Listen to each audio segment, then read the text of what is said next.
Embora orar seja apresentar petições a Deus e buscá-lo numa dimensão de profunda comunhão, também é interceder junto a Ele no Espírito Santo. Então, a oração de intercessão é o terceiro nível de oração, no qual participamos da compaixão de Cristo por uma pessoa, uma circunstância, uma necessidade em alguma parte do mundo. A intercessão é o tipo de oração pelo qual podemos tornar-nos participantes dos sofrimentos de Cristo.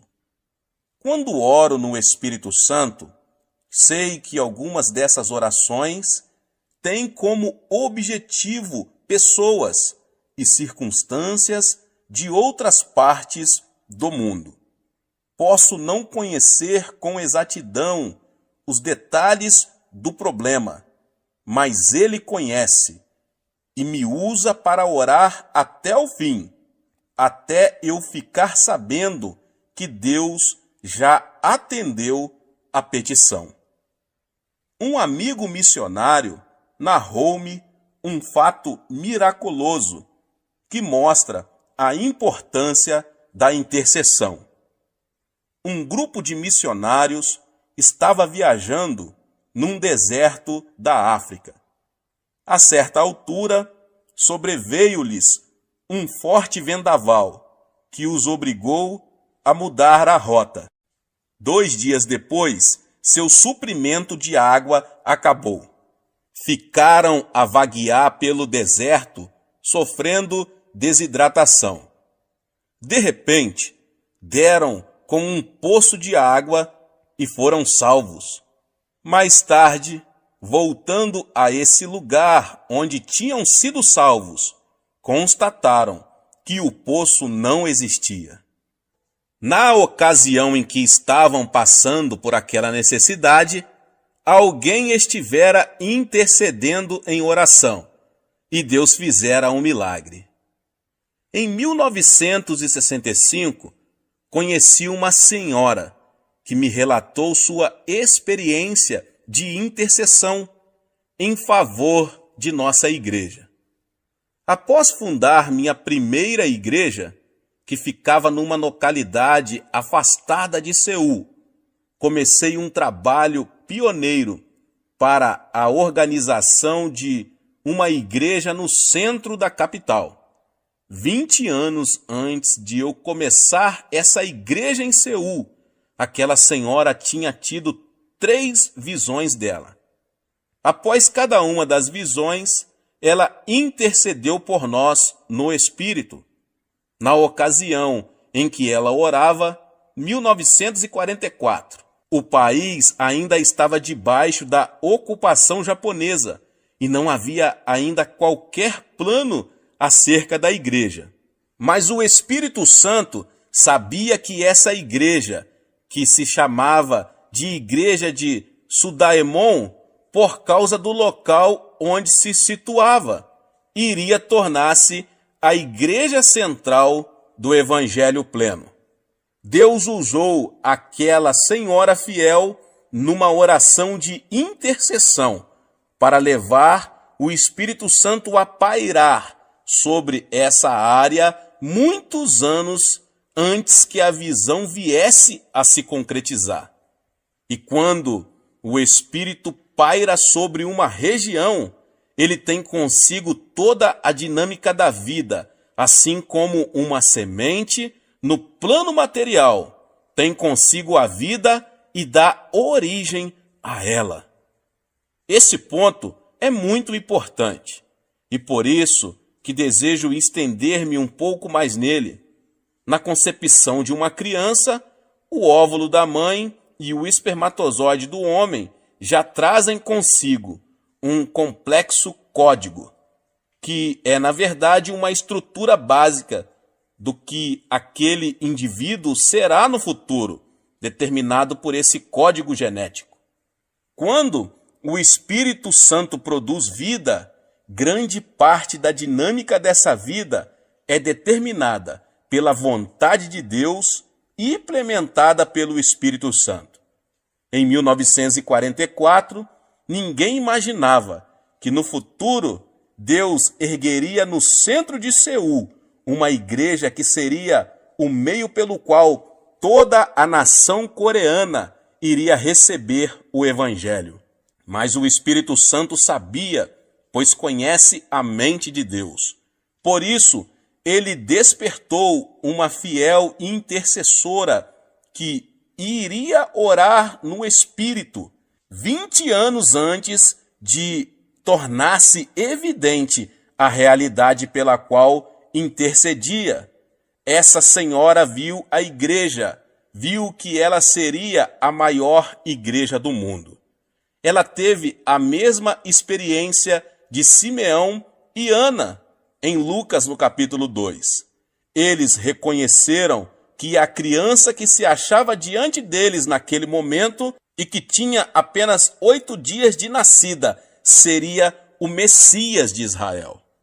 Agora, quais são as qualidades de um intercessor?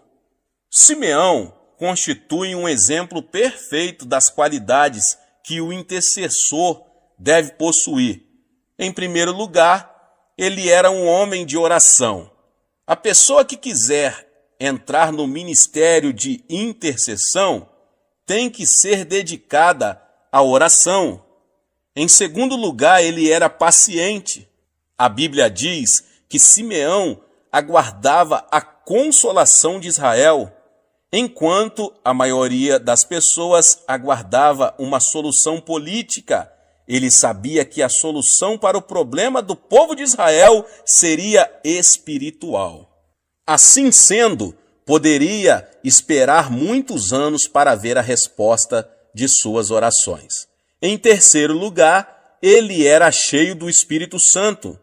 Só uma pessoa que possui o Espírito Santo pode suportar o peso da oração da intercessão. Em quarto lugar, ele confiava. Simeão tinha recebido a revelação de que veria a resposta de suas orações antes de morrer. Então ele passou a ir ao templo todos os dias, fielmente, durante anos e anos, até que chegou finalmente a ocasião em que Cristo foi apresentado ali. Em quinto lugar, ele era um homem de visão. A profecia que ele fez sobre o Cristo menino deixou José e Maria maravilhados. Portanto, ele estava enxergando a realidade de Cristo, mais do que a própria mãe dele e do que o pai adotivo. Antes do nascimento de Cristo, o Espírito Santo tinha levantado 2 intercessores fiéis. Eles passaram muitas horas jejuando e orando sobre a vinda do Messias. E Deus permitiu que vivessem até ver a resposta de suas petições. Desse modo, seu ministério de intercessão foi registrado para sempre nas Escrituras. A oração de intercessão é necessária para o cumprimento da vontade de Deus. Isso não quer dizer que Deus seja capaz de realizar sua vontade sozinho, mas ele resolveu incluir nossa participação na realização dela. Assim sendo, aqueles que assumem o ministério de intercessão, na verdade, se tornam partes integrantes da realização dos planos e propósitos de Deus. Agora, por que a intercessão é necessária? Antes de analisarmos a necessidade da intercessão, devemos ver o que nós, discípulos de Cristo, somos nessa terra.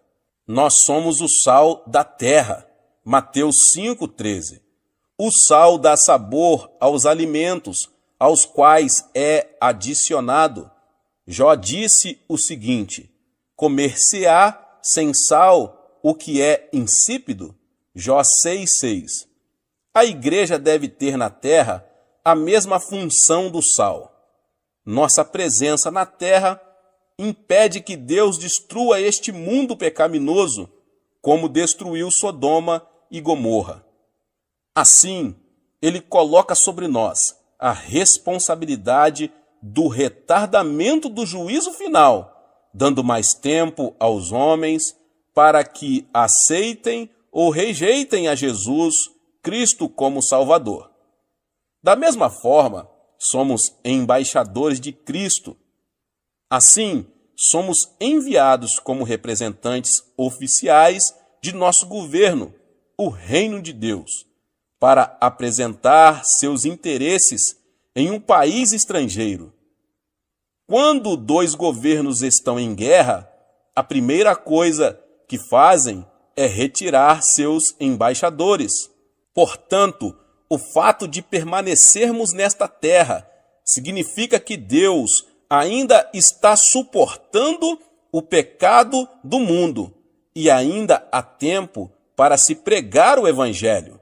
Mas o sal também restringe o processo da deterioração.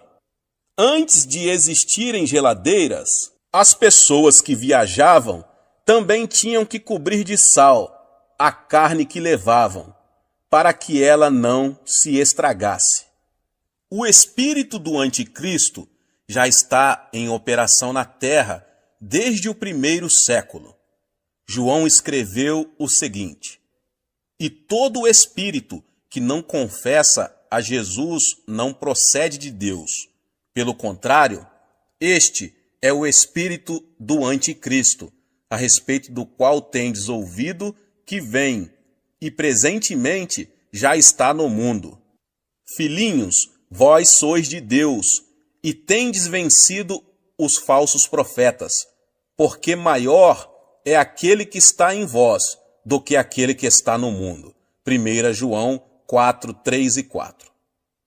O espírito do anticristo, que é o espírito do desrespeito às leis, está operando com uma influência cada vez maior no mundo. Eventualmente, esse espírito produzirá o anticristo em pessoa. Por meio da igreja, o Espírito Santo está detendo essas forças contrárias a Deus, até que essa força positiva seja removida da terra.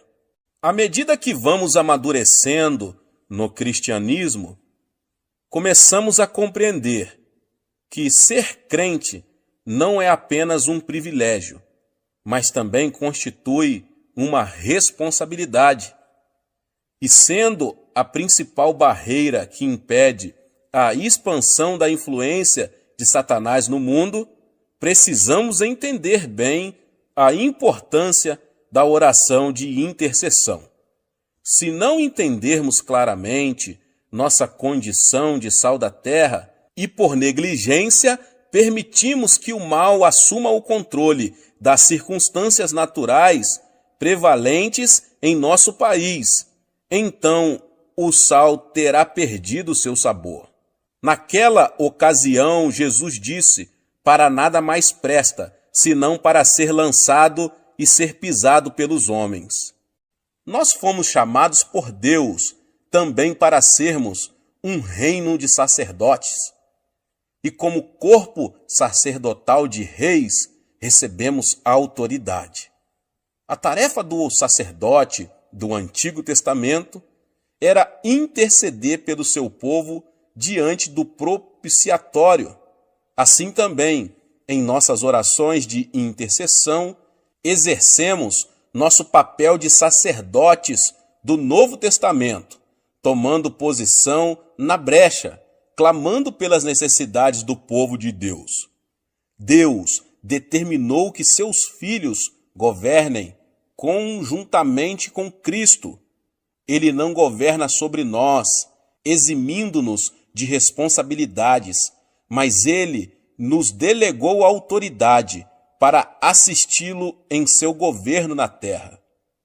E pôs todas as coisas debaixo dos pés, e para ser o cabeça sobre todas as coisas, o deu à igreja, a qual é o seu corpo, a plenitude daquele que a tudo enche todas as coisas. Efésios 1, 22 e 23.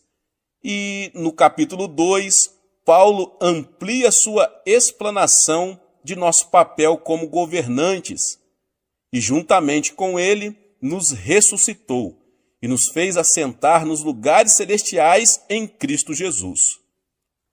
No exercício da autoridade espiritual, o conhecimento e sabedoria humanos que possuímos são vivificados pelo Espírito Santo, mas possuímos também conhecimento espiritual, que ultrapassa nosso conhecimento natural.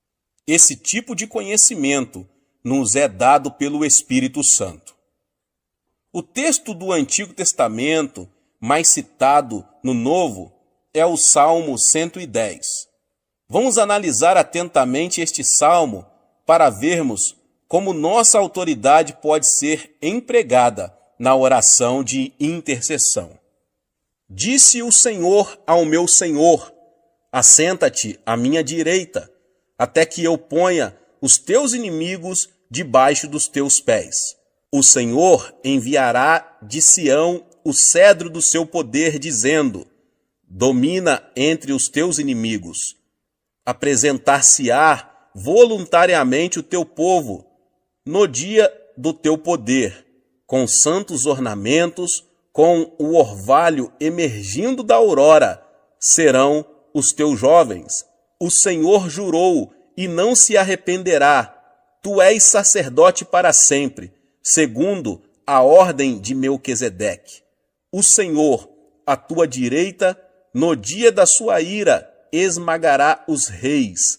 Ele julga entre as nações, enche-as de cadáveres, esmagará cabeças por toda a terra. De caminho, bebe na torrente e passa de cabeça erguida. Nesse importante salmo, Cristo é apresentado como o supremo governante da terra e como sumo sacerdote, segundo a ordem espiritual de Melquisedeque. O autor do livro de Hebreus amplia mais o papel de Cristo como sacerdote espiritual, vivendo para sempre para interceder por eles. O governo de Cristo se revestirá de características bem peculiares, pois que governará sobre seus inimigos. Davi, quando era rei, no meio de seus inimigos, possuía um trono físico. Assim também, Cristo, que se acha no pleno controle de tudo,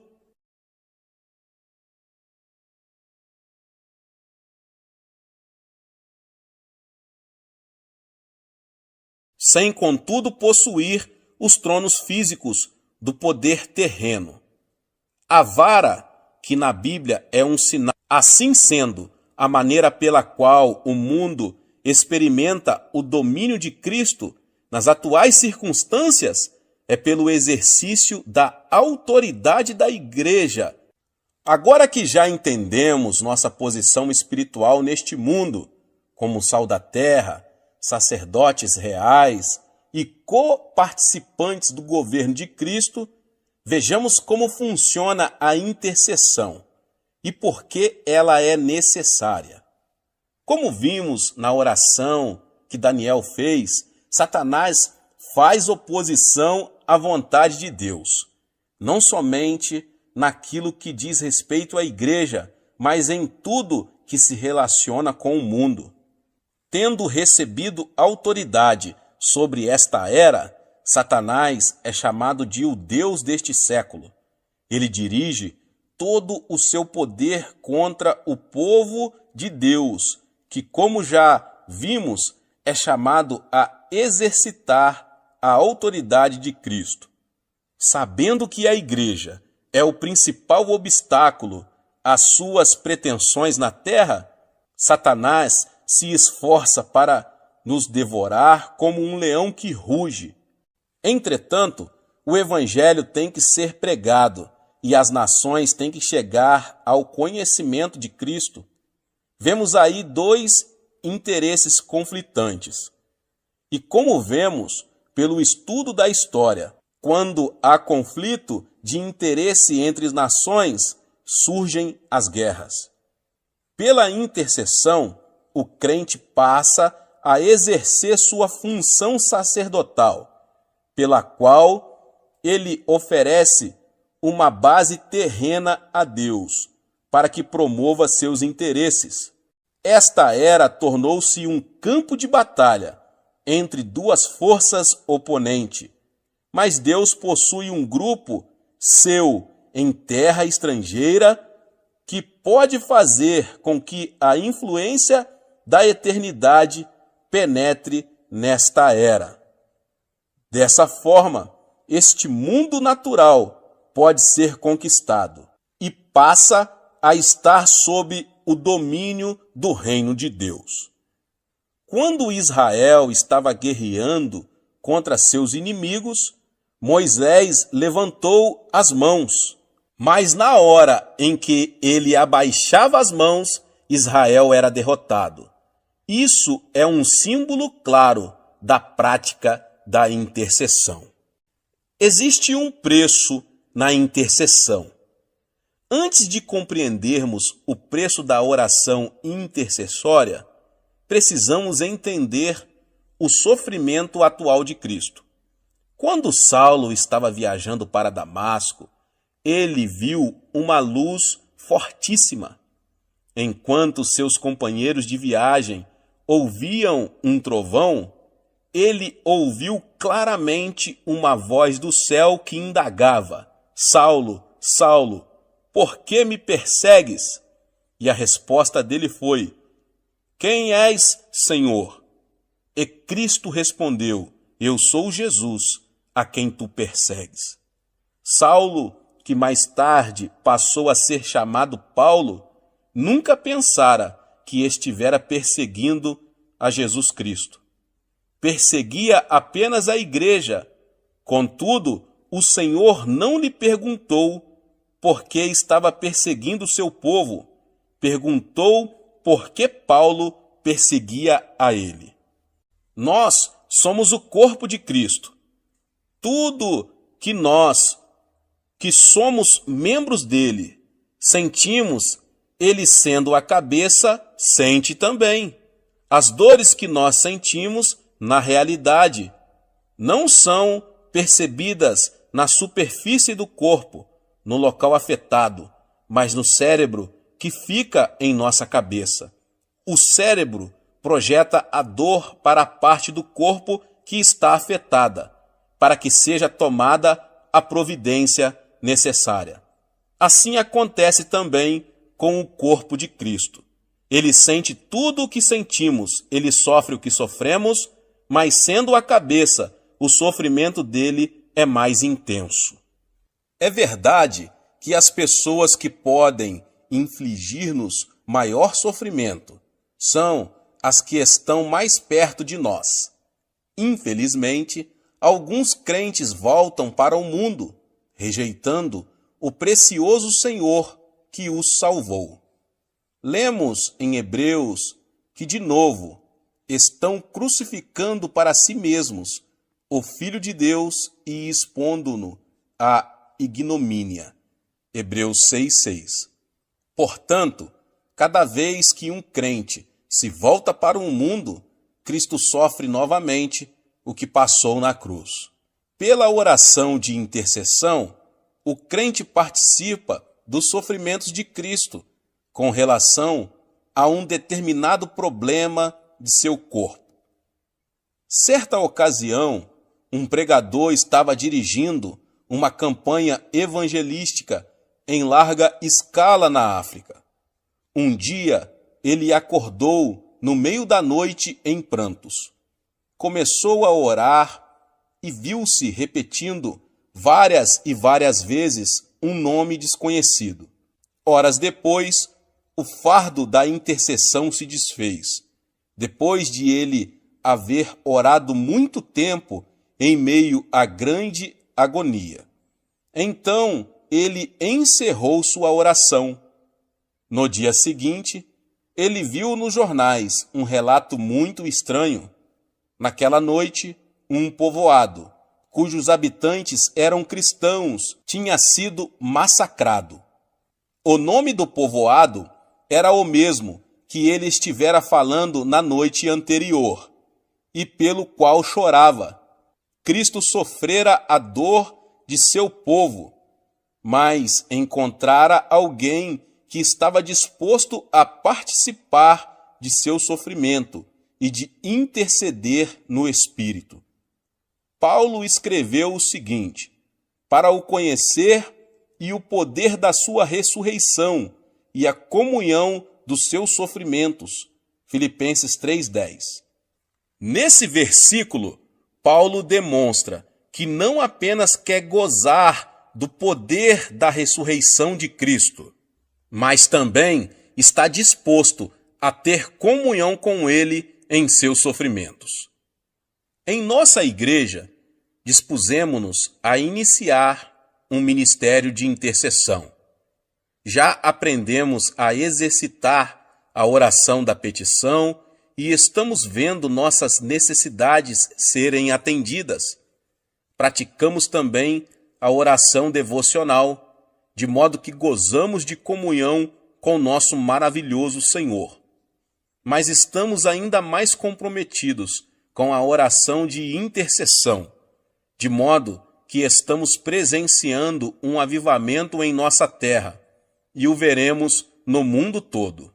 Não existe nenhum outro lugar da terra onde se saiba que milhares de pessoas estão jejuando e orando continuamente, entre 3 e 10 mil pessoas. Estamos encarando seriamente a batalha que Deus nos mandou travar. Estamos utilizando com toda seriedade as armas espirituais que nos garantirão a vitória. Sabemos perfeitamente qual é o campo de batalha, o coração de todos os homens do mundo, e estamos convencidos de que partilharemos da vitória final com o Rei da Glória. Quais portas adentramos ao fazer orações de intercessão? Além da sua função comum, como meio de entrada numa casa ou prédio, a porta é usada metaforicamente como entrada para uma experiência espiritual ou para uma oportunidade. Por isso, Jesus disse: "Eu sou a porta." Ele é o meio pelo qual o homem pode chegar ao Pai. Paulo empregou essa palavra como uma entrada para uma oportunidade. Ele disse: "Ora, quando cheguei a Troade para pregar o evangelho de Cristo, uma porta se me abriu no Senhor. Não tive, contudo, tranquilidade no meu espírito." 2 Coríntios 2, 12 e 13. Escrevendo à igreja de Filadélfia, João relata esta revelação de Cristo: "Conheço as tuas obras. Eis que tenho posto diante de ti uma porta aberta, a qual ninguém pode fechar." Apocalipse 3:8. Mas a porta não é apenas um símbolo de oportunidade para se pregar o evangelho de Jesus a uma comunidade. É também uma oportunidade para uma pessoa, como diz o Senhor: "Eis que estou à porta e bato. Se alguém ouvir a minha voz e abrir a porta, entrarei em sua casa e cearei com ele e ele comigo." Apocalipse 3:20. Existem portas de acesso às nações e grupos étnicos que podem ser abertas. Assim que ela se abre, essas pessoas podem receber fé e crer. Ali chegados, reunida a igreja, relataram quantas coisas fizera Deus com eles e como abrira aos gentios a porta da fé. Atos 14, 27. Entrar numa dessas portas de oportunidade implica enfrentar oposição espiritual por parte dos principados e potestades que impedem que as nações recebam o Evangelho e o aceitem. Porque uma porta grande e oportuna para o trabalho se me abriu, e há muitos adversários. 1 Coríntios 16, 9. Somente o Senhor Jesus Cristo pode abrir uma porta que está fechada para o Evangelho. Ora, quando cheguei a Troade para pregar o Evangelho de Cristo, e uma porta se me abriu no Senhor. 2 Coríntios 2, 12. Como podemos conseguir que se abram as portas da fé e da oportunidade? Já vimos que é Cristo quem abre essas portas. Contudo, Deus nos tornou membros do corpo dele. Isso significa que a cabeça tomou a deliberação de atuar na terra através de seu corpo. Assim, é necessário que utilizemos as armas da oração intercessória para resistirmos às forças espirituais que estão mantendo essas portas fechadas. Logo que as orações rompem essa barreira, Cristo pode abrir a porta e toda uma cidade, nação ou raça pode ser salva. Paulo confirma isso quando diz: suplicai ao mesmo tempo também por nós, para que Deus nos abra a porta à palavra, a fim de falarmos do mistério de Cristo, pelo qual também estou algemado, para que eu o manifeste como devo fazer. Colossenses 4, 3 e 4. E Cristo não quer abrir apenas as portas da oportunidade para que o seu povo possa pregar o Evangelho. Existem portas de revelação e conhecimento que também podem ser abertas. Jesus repetiu muitas vezes a seguinte frase: quem tem ouvidos, ouça. Essa afirmação, dirigida às igrejas do Apocalipse, nos capítulos 2 e 3, nos mostra que muitas vezes não entendemos o que ouvimos. É preciso que a porta do entendimento seja aberta para que nossa mente compreenda o que Deus deseja revelar-nos. Depois destas coisas, olhei, e eis não somente uma porta aberta no céu, como também a primeira voz que ouvi, como de trombeta, ao falar comigo, dizendo: sobe para aqui, e te mostrarei o que deve acontecer depois destas coisas. Imediatamente eu me achei em espírito. Apocalipse 4, 1 e 2. Vimos no livro de Atos que Deus pode abrir uma porta de oportunidade e mantê-la aberta para que preguemos o Evangelho sem empecilhos. Paulo tinha sido acusado formalmente e conduzido a Roma, que naquela época era o centro da pecaminosidade. Ele orou e pediu a outros que intercedessem por ele. Por fim, abriu-se ali uma porta, pois 2 anos permaneceu Paulo na sua prova, onde recebia todos os que o procuravam, pregando o reino de Deus e com toda a intrepidez, sem impedimento algum, ensinava as coisas referentes ao Senhor Jesus Cristo. Atos 28, 30 e 31. E assim termina o livro de Atos. É importante observar que o Espírito Santo encerra o livro, como que deixando uma porta aberta. Naturalmente, muita gente sabe que o livro não tem um fecho gramatical bem definido. Podemos deduzir isso, já que Lucas, sendo médico, deveria ter um bom domínio do grego, que ele ainda está sendo escrito, pois a igreja ainda está realizando os atos do Espírito Santo. Embora saibamos que, ao final, Paulo foi executado, o fato é que a história oficial da igreja primitiva conclui com uma nota positiva. Depois que Deus abre a porta da oportunidade espiritual, ninguém pode proibir a pregação do Evangelho. Deus pode, inclusive, bloquear a oposição que emana de nossos próprios irmãos em Cristo. É uma pena que tenhamos de desperdiçar tantas energias devido à falta de unidade dentro da igreja. Em vez de o povo de Deus lutar contra vosso verdadeiro inimigo, o diabo, muitos se opõem uns aos outros. Contudo, pode haver uma porta aberta que atue de forma de bloqueio para a oposição que brota de dentro. Paulo experimentou isso em Atos 28. Então, eles disseram: nós não recebemos da Judéia nenhuma carta que te dissesse respeito. Também não veio qualquer dos irmãos que nos anunciasse ou dissesse de ti mal algum. Portanto, está claro que o que os crentes do mundo inteiro precisam entender e começar a fazer é atuar nesse terceiro nível da oração, a intercessão. Bata e a porta se abrirá. Como já afirmei, não podemos fazer uma distinção muito exata entre os 3 tipos de oração. Podemos fazer petições, ter comunhão e intercessão no mesmo momento de oração.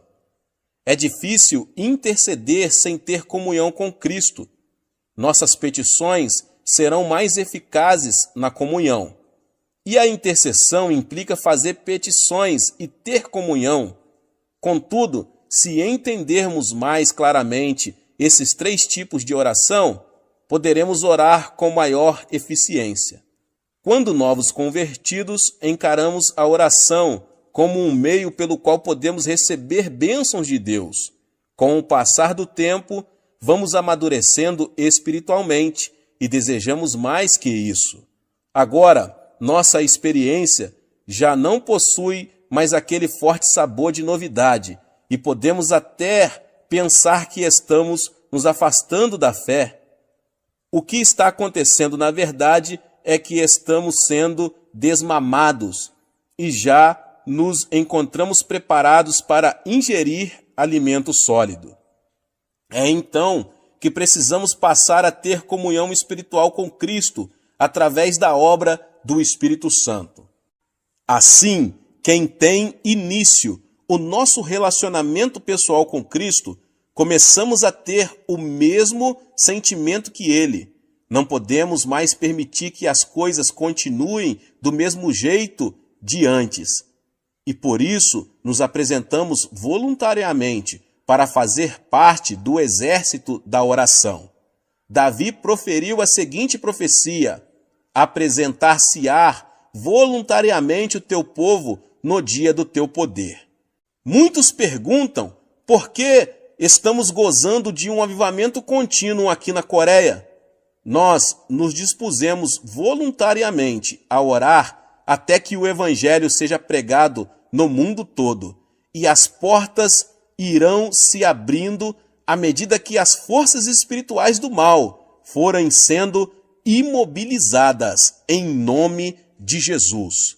Seja membro do canal Vinícius Siqueira e obtenha benefícios que só os membros têm. Então, você que já é inscrito no canal e ativou o sininho das notificações, logo você vê o botão Seja Membro, clique nele e obtenha os benefícios. E o primeiro benefício é que você tem uma mensagem destacada. Quando você faz um comentário aqui no canal, você tem um destaque na sua mensagem. E isso é muito importante porque você mostra para os outros que você apoia este canal. E outro benefício que você tem é que você pode compartilhar os devocionais diários, que são 365 devocionais, que são postados todos os dias aqui no canal. Existe um grupo específico e a pessoa recebe um link que é direcionado para o grupo. E nesse grupo você tem todos os devocionais de todos os dias do mês, que você recebe logo pela manhã, e você tem o benefício de compartilhar esses devocionais com os seus contatos. Esse benefício é apenas para os membros. No YouTube não tem como compartilhar os devocionais, apenas ler na comunidade do YouTube, mas quem é membro tem o benefício de compartilhar com todos os seus contatos e as suas redes sociais. Seja membro!